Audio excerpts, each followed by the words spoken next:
I am Mrs. Kathleen May D. Agustin, your reading ambassadress in English. Do you love planting? Even though some of us have small space in our home, do you consider urban gardening?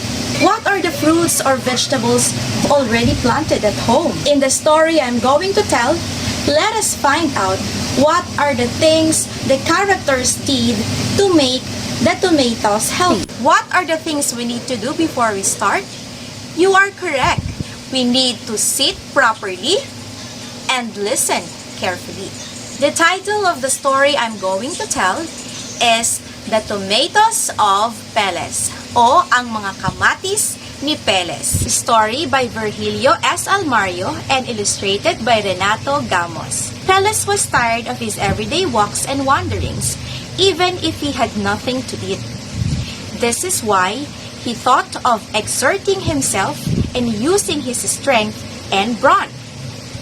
He passed by the farm of Hugo, the ant, and he was impressed by the health of the plants. Your plants are so healthy, he praised Hugo. What is your secret? I have no secret, said Hugo, except for industry, patience, and a little hard work. Is that all? Asked Peles. And he asked for some tomato seeds to try out gardening. It was Sunday then, but the new farmer did not laze around. He busied himself with planting. That night, Peles could not sleep as he counted growing tomatoes. Monday, early in the morning, he woke and visited his patch of tomatoes. But what a heartbreak!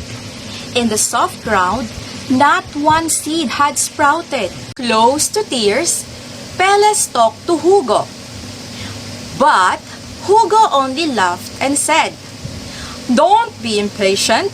Indeed, gardening is not easy. A little more watering and they will surely sprout." Tuesday. After watering, Peles looked after the patch of tomatoes all day. In the evening, he even lit candles so the plants would not be afraid of the dark. Wednesday, after sprinkling fertilizer, Peles invited his frog friends. And though it was raining, they sang all day so the plants would grow. After pulling out weeds, Peles brought a lot of books. And he read stories and poems all day so the plants would not feel lonely. Friday. After watering and weeding, Peles spent all day reciting, dancing, and singing. He even placed a makeshift roof so the plants would not feel hot. Saturday. Peles rejoiced when he saw sprouting tomatoes. After a few days, Peles' tomatoes grew and bore fruits. "Hey, your tomatoes are so healthy," Hugo praised Peles upon his visit. "Yes, they are," answered Peles, who was wrapped in a blanket. "But I am sick and coughing."